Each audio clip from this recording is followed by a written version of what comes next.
আসসালামু আলাইকুম। আমি পুষ্টিবিদ সামিয়া তাসনিম।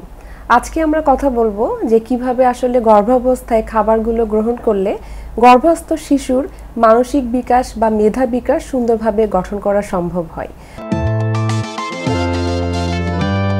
তো প্রথমে আমরা একটু আসলে ডিসকাস করতে চাই যে গর্ভাবস্থায় খাবারটা কেন জরুরি।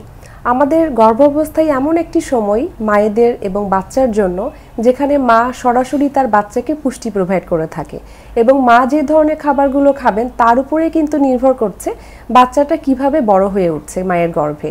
এবং এখানে দেখা যায় মায়ের গর্ভে বাচ্চার শারীরিক এবং মানসিক দুটি কিন্তু ডেভেলপ হতে থাকে।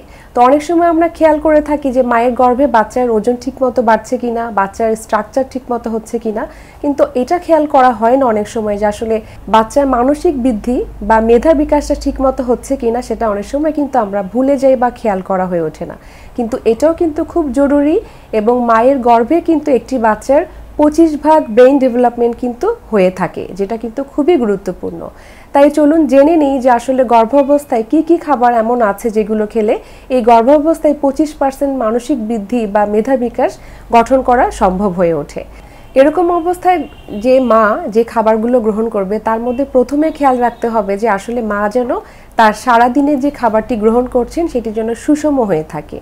সুষমী কথাটি এই কারণেই বলা হয়েছে কারণ খাবারের প্রত্যেকটি উপাদান যেন বিদ্যমান থাকে, তাহলে একটি পুষ্টি কিন্তু আরেকটি পুষ্টিকে সাহায্য করে থাকে, পাশাপাশি সেই মায়ের পুষ্টিগুলো কিন্তু সম্পূর্ণরূপে দেওয়া সম্ভব হয়ে ওঠে। আর এখানে আমরা যেগুলো দেখছি যে বাচ্চার যে ব্রেইন ডেভেলপমেন্ট বৃদ্ধি পাচ্ছে সেগুলো আসলে ওমেগা 3 ওমেগা 6 সম্পন্ন খাবারগুলো তার মধ্যে একটি অন্যতম। যেমন ওমেগা 3 ওমেগা 6 এই জাতীয় খাবারগুলো যার মধ্যে আছে এখানেও কিন্তু আমরা EPA DHA নামক একটি উপাদান পেয়ে থাকি, যেটা কিন্তু আমাদের ব্রেইন ডেভেলপমেন্টের জন্য অত্যন্ত গুরুত্বপূর্ণ।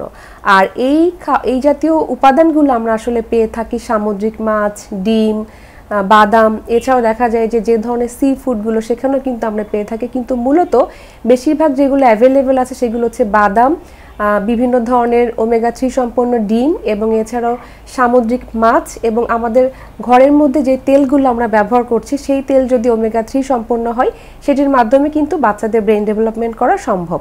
তাই গর্ভাবস্থায় মাকে প্রতিদিন একটি নির্দিষ্ট পরিমাণের বাদাম গ্রহণ করতে হবে, সপ্তাহে কয়েকদিন চেষ্টা করতে হবে মার্কারি মুক্ত সামুদ্রিক মাছটি খাওয়ার জন্য, পাশাপাশি ডিম প্রতিদিন রাখা এবং এই জাতীয় যে সি ফুড বা যে খাবারগুলো রয়েছে সেগুলো পাশাপাশি এনশিওর করা।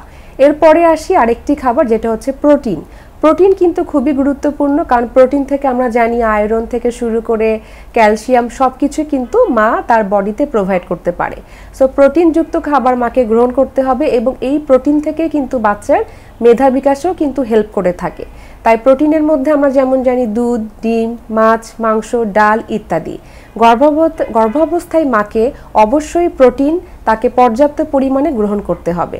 প্রথম 3 মাস পর্যন্ত মায়ের যতটুকু চাহিদা রয়েছে ততটুকু প্রোটিন গ্রহণ করলে হবে, পার কেজিতে 1 গ্রাম করে, এবং দেখা যাবে সেকেন্ড ট্রাইমিস্টার থেকে থার্ড ট্রাইমিস্টার পর্যন্ত কিন্তু প্রোটিনের চাহিদা আরও বেশি বেড়ে যায়।